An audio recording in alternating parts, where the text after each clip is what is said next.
Hi everyone. Now we are moving to the last block of lectures. We will have four speakers, and after that a panel like before. So first speaker will be Dr. Mitja Ferenc on the topic of liquidations and mass graves in Slovenia. So Dr. Ferenc comes from the University of Ljubljana, where he teaches contemporary history of Southeast Europe at the Department of History. He has published 24 monographs and about 160 articles. He has been a member of or associate of the Commission of the Government of the Republic of Slovenia for solving the issue of hidden graves in the 1990. From 2002 and 2009, he led and carried out the project of registration of hidden cemeteries in the Republic of Slovenia, and from 2006 to 2009, soundings, that is field research of hidden cemeteries. He presented the results in 2005 at an exhibition and in the book Hidden Croatian Mass Graves in the Republic of Slovenia.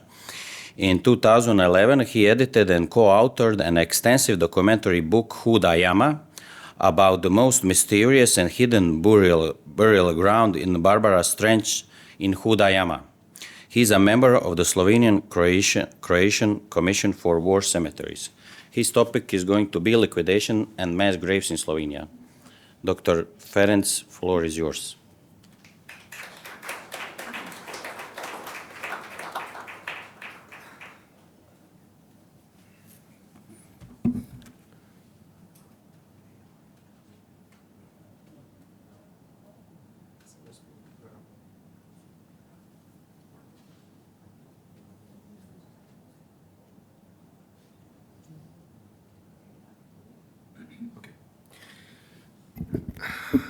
Hvala lepa na pozivu za ovaj skup, da mogu da vam kažem par riječi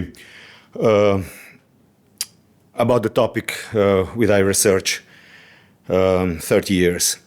In this year, when we commemorate 80 years of victory over fascism and Nazism and the end of the World War II, Slovenians and also other nations in ex-Yugoslavia are still faced with a legacy of the past, with the consequences of conflicts that left many mass hidden graves on our soil. This was elimination of actual or potential military and political losers who could be opponents of the new authorities when the social system changed.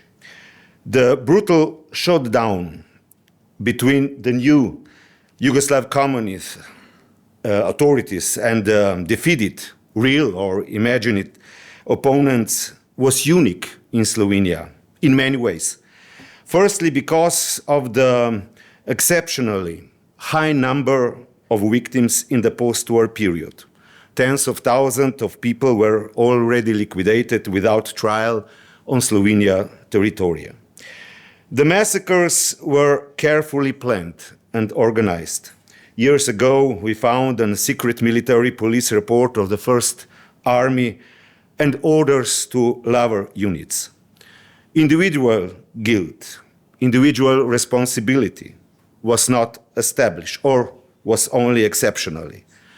The main criteria for death or life were age, minor, adult, year of joining the enemy unit, and rank. One of orders read, officers liquidate all unless you receive a different order for someone from OZNA or the Communist Party. This is why I reject the claims that the massacres took place because the opponents did not lay down their weapons upon the capitulation of Germany, or that the massacres were just excesses or individual or smaller units.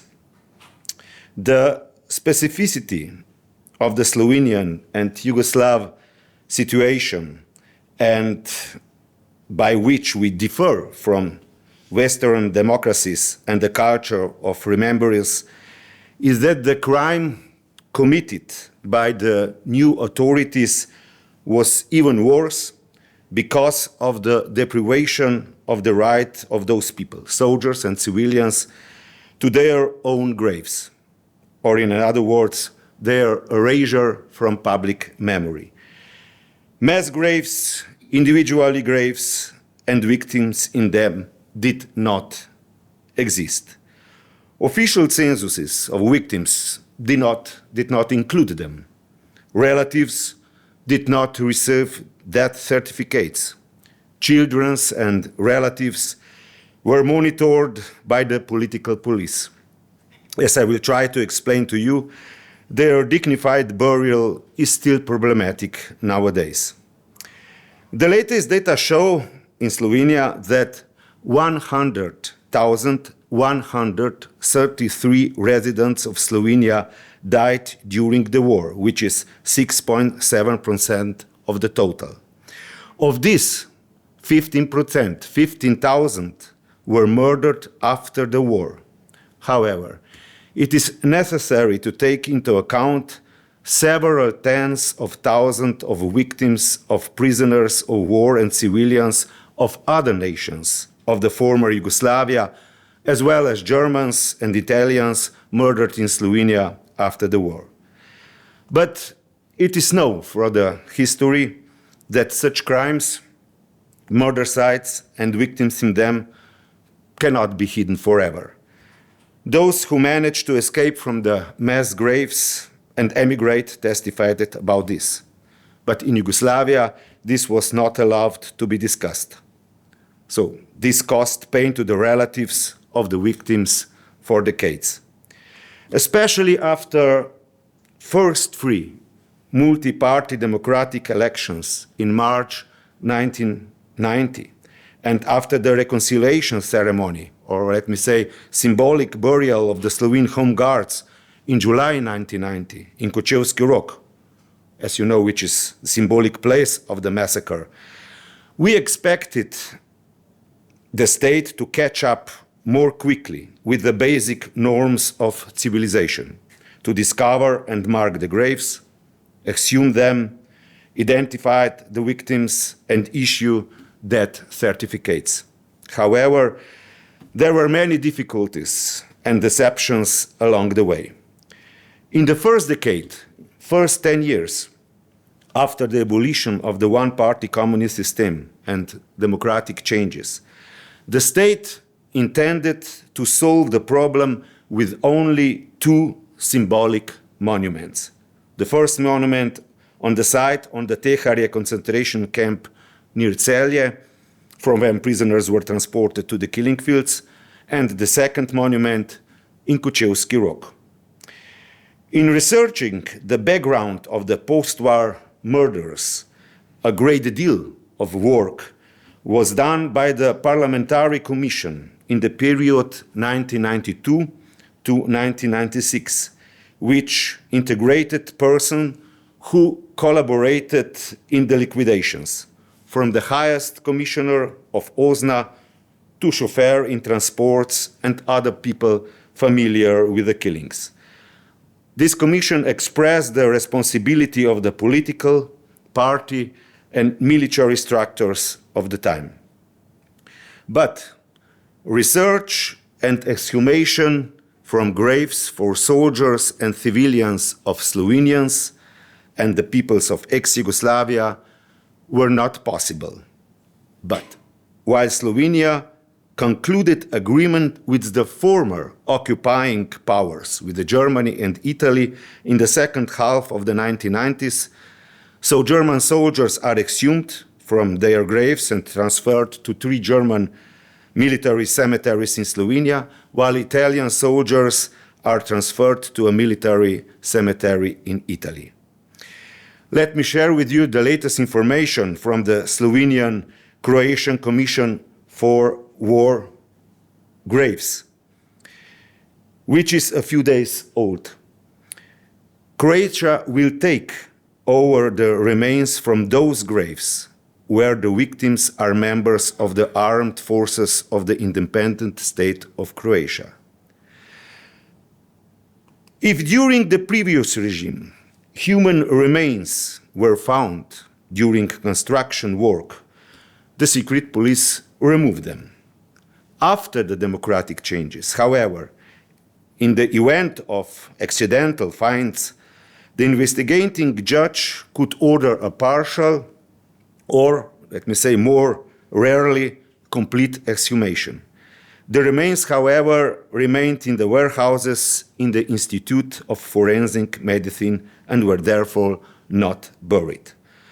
One such case was in 1999 when an anti-tank ditch full of bodies was cut during the construction of motorway in Maribor. The investigating judge ordered the excavation of only the motorway rat, 70 meters wide, and 1,179 bodies were excavated. Years ago, we found that at least 940 meters of ditch has been used as a killing ground, and also several bomb craters in the surrounding area had also been used as a killing grounds. We estimate that around 15,000 prisoners, mostly Croats, were killed in this ditch in Tesno. But the first planned excavation was not carried out by the state, but by the local community in 2001. The number of 431 victims in 2 shelters caused, in this time, a great reaction in the public. And the government had to do something. At that time, I was able to begin field recording the location of hidden graves. By the end of 2009, 600 sites of concealed graves had been recorded. However, probing, determining whether there were victims under the indicated places was not yet possible. Since 2001, it's difficult, okay, the police and the prosecutor's office have been conducting an investigation with varying intensity for crimes that are not subject to statute of limitation, so war crimes and the genocide. Although it did not meet expectation in terms of punishment, it was very important for 2 reasons. The director of the policy and the state prosecutor's office handed me the documentation for the purposes of scientific work, and another more important fact is that by organizing a police investigation, the state confirmed the extrajudicial killing of prisoners as a criminal offense for the first time since the end of the war. An important turning point was that the new government, in the period 2004-2009. Why? Because during this period we were able to explore about 130 cemeteries, and we also solved more complex cases. For the first time, we removed mortal remains from the mine-karst abbeys. There were 88 of them, including 26 Croats. We know this because the victims were wounded and we found the documentation hidden by a hospital nurse. In 2008, the first estuary was built for the temporary storage of mortal remains in Maribor and Škofja Loka. And also, we started arranging the first hidden graves. Okay, yeah. Unlike previous excavation, we have introduced an adapted archaeological method, similar to the excavation in Bosnia and Herzegovina. Based on the object found with the victims and the fully preserved skeletons, we were able to determine several types of identification: number, gender, age, status, so soldiers or civilians, and nationality. In 2009,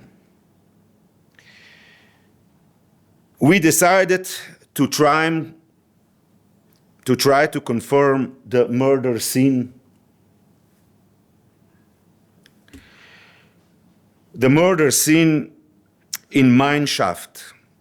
As you know, in world literature, an excavation from such a mine was previously unknown.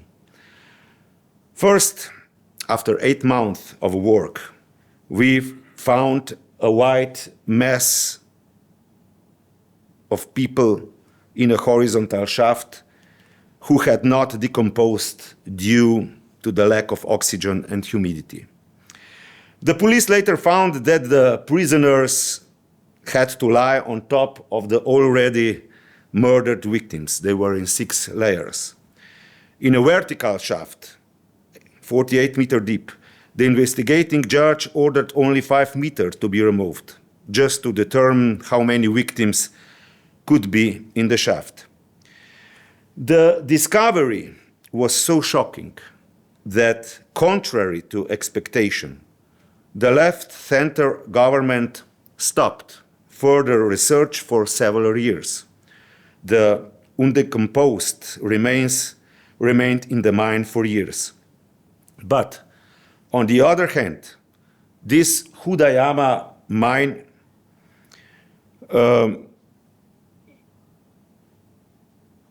was also a test for the Constitutional Court. Why? When at the time of the discovery of Hudayama mine, the mayor of Ljubljana, Zoran Jankovic, who is still opposed the burial of victims from hidden graves in Ljubljana, named 1 road after Josip Broz Tito, the Constitutional Court ruled and ordered that the name be abolished, and it ruled that new names after personalities who had violated human rights in history are not allowed. Big changes came in 2015 when the new government passed a law on hidden graves. And in this period, from 2015 till the COVID time, 2020, we managed to mark all the graves confirmed to date. We have undertaken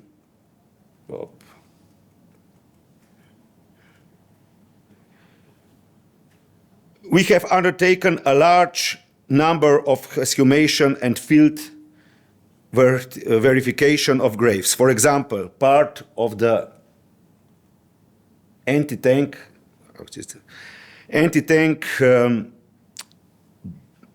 ditch along the Slovenian-Croatian border near Brežice.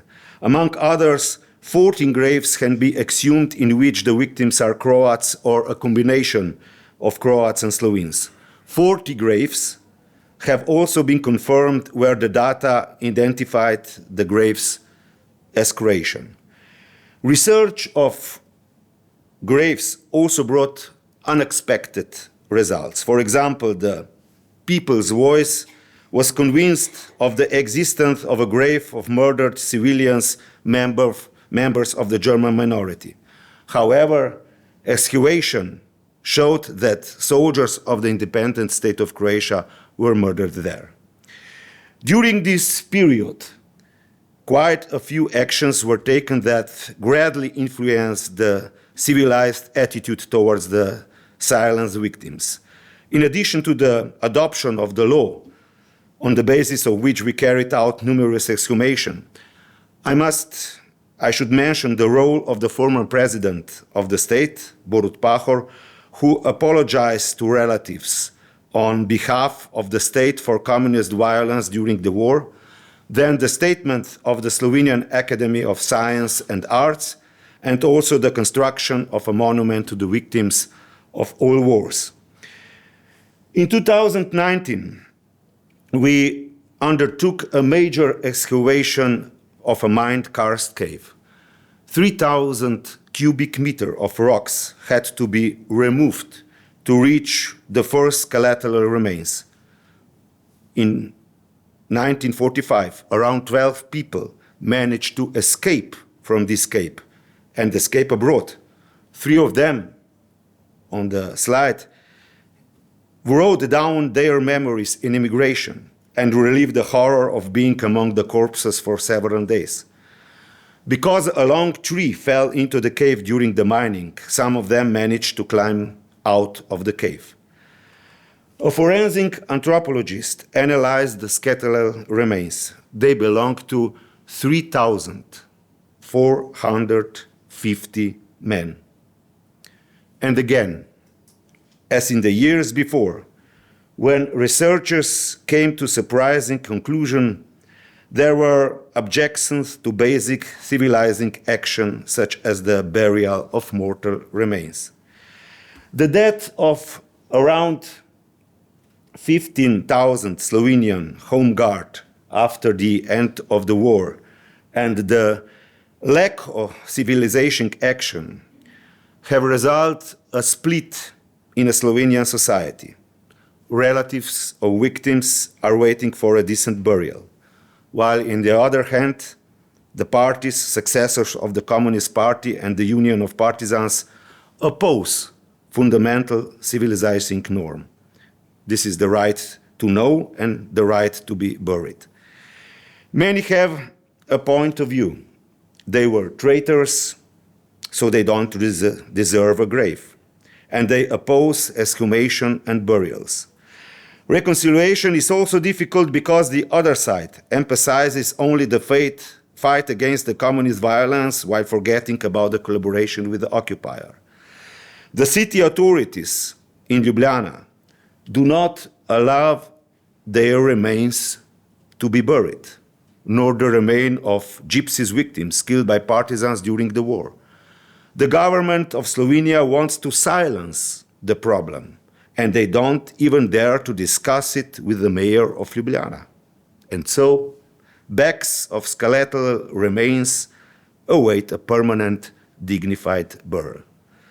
The current center-left government of Robert Golob even cancelled the Day of Remembrance for the victims of communist crimes 2 years ago. This uncivilized decision prompted a group of citizens to alert the international public. This is why we turned to the European Parliament with a petition.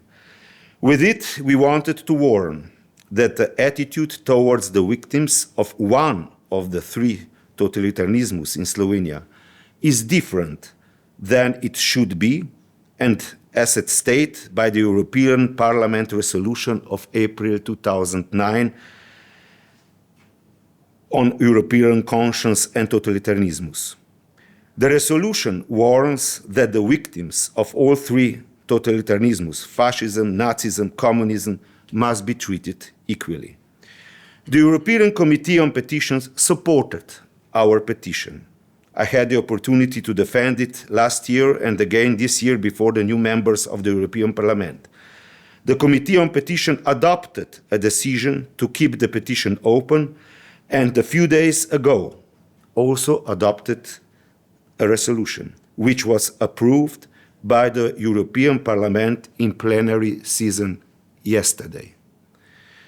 This is a resolution on preserving the memory of the victims of the post-war communist period in Slovenia.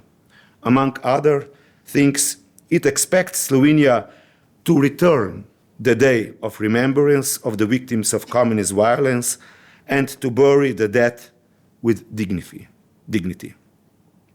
Let me slowly conclude my contribution by thanking the publishing house Školska knjiga from Zagreb, which made it possible for me and for my colleague to write the book Hidden Graves of Croats in Slovenia. It will be published in a few days. The book has almost 800 pages and several thousand pictures, maps, and sketches. It describes in detail the exhumation and field research of the graves in which the murdered soldiers and civilians of the independent state of Croatia lie. So, at the end, from this brief summary of the Commission's work, you have probably learned that the profession can act in a way that reduces the civilization debt to the murdered victims. But that is too often encounters opposition from those power structures that are the successors of the former one-party system. We face their criticism that we are bringing domestic political problems in the European Parliament and that we are abusing history. But the fact is that efforts and warnings for humanitarian and civilization attacks are much more important than burying our heads in the sand. Thank you.